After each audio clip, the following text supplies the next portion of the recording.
નમસ્કાર મિત્રો, સ્વાગત છે તમારું આપણી આ યુટ્યુબ ચેનલમાં જેનું નામ છે ગુજરાતી જીકેની જમાવટ। આજના વિડીયોમાં આપણે વાત કરીશું મિત્રો, ગત રોજ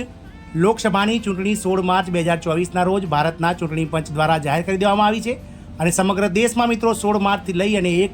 4 જૂન સુધી જે છે તે મિત્રો આચારસંહિતા રહેવા પામી છે। પણ આચારસંહિતામાં પણ મિત્રો જો કોઈ પણ જાતના કામો કરવા હોય, જેમ કે પગાર વધારો, કોઈ કર્મચારીની બદલી કરવી હોય, કોઈ નવી ભરતીની જાહેરાત કરવી હોય તો ચૂંટણી પંચ સાથે પરામર્શ કર્યા બાદ તેની જાહેરાત થઈ શકે છે। આવું જ ગઈકાલે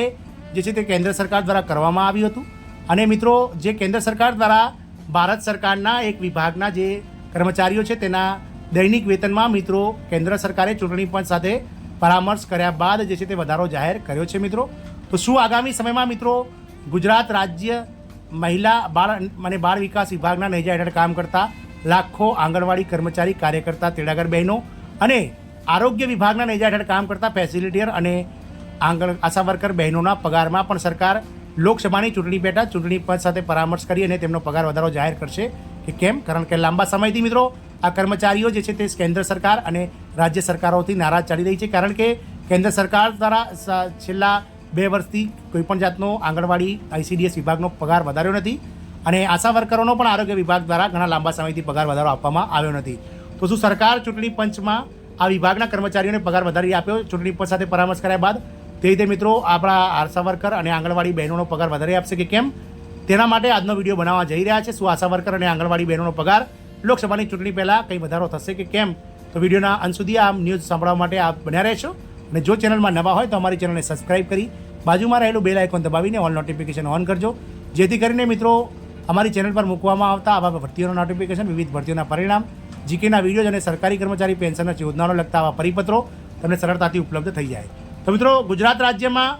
જે મનરેગા છે એટલે કે મહાત્મા ગાંધી રાષ્ટ્રીય ગ્રામીણ રોજગાર યોજના ગેરંટી યોજના મનરેગામાં કામ કરતા શ્રમિકોના દૈનિક વેતન દરમાં સરકારે 3 થી 10% વધારો કર્યો છે। લોકસભાની ચૂંટણી પહેલાં કેન્દ્ર સરકારે ચૂંટણી પંચના પરામર્શ સાથે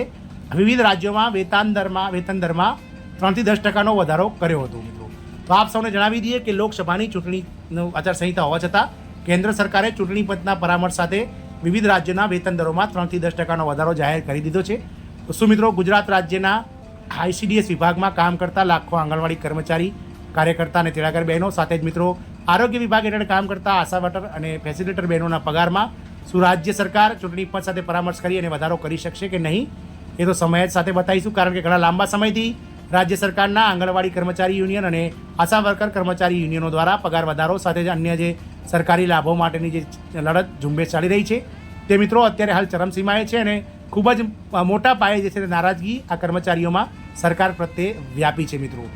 આપ સૌને જણાવી દઈએ કે 1,06,000 કરતાં વધારે આંગણવાડી કાર્યકર્તા, તેડાગર બહેનો અને 40,000 કરતાં વધારે આંગણવાડી આશા વર્કર અને ફેસિલિટેટર બહેનો જે અત્યારે હાલ રાજ્યમાં માનદ વેતન પર કામ કરી રહ્યા છે, તેમના પરિવાર સાથે જો ગણીએ તો કુલ મિત્રો 10 લાખ જેટલા વોટ્સ આ બંને જે સંવર્ગો છે આંગણવાડી કાર્યકર્તા, તેડાગર અને આશા વર્કર, ફેસિલિટેટર અને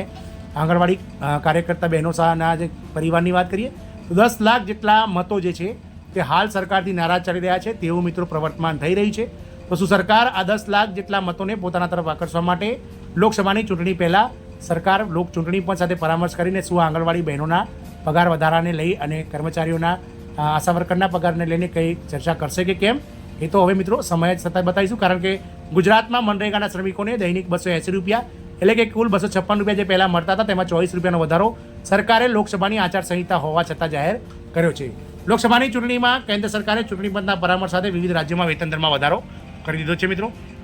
આપ સૌને જણાવી દઈએ કે મનરેગામાં કામ કરતા શ્રમિકોને દૈનિક હવે 280 રૂપિયા પગાર સરકાર દ્વારા ચૂકવવામાં આવશે। જો આ પ્રમાણે ગણીએ તો 30 દિવસના મિત્રો લગભગ 9,000 જેટલો પગાર આ કર્મચારીઓને મળવાપાત્ર થશે, આ શ્રમિકોને મળવાપાત્ર થશે, જે આંગણવાડી તેડાગર બહેનો અને કાર્યકર્તા બહેનો કરતાં ખૂબ જ સારો પગાર છે। સાથે જ મિત્રો આશા વર્કર અને ફેસિલિટેટર બહેનો માટે કરતાં પણ સારો પગાર છે, કારણ કે તેમને જે પ્રકારની કામગીરી અને જે પ્રકારના કાર્યો સરકાર દ્વારા વિવિધ યોજનાઓને લગતા, વિવિધ સરકારી જે યોજનાઓને લગતા કરવામાં આવે છે તેના કરતાં તો મિત્રો આ શ્રમિકોને ખૂબ જ ઓછું કામ અને ફક્ત શારીરિક શ્રમ કરીને આ વેતન મેળવવાનું હોય છે, જ્યારે આશા વર્કર બહેનો, ફેસિલિટેટર બહેનો અને આંગણવાડી કર્મચારી બહેનોને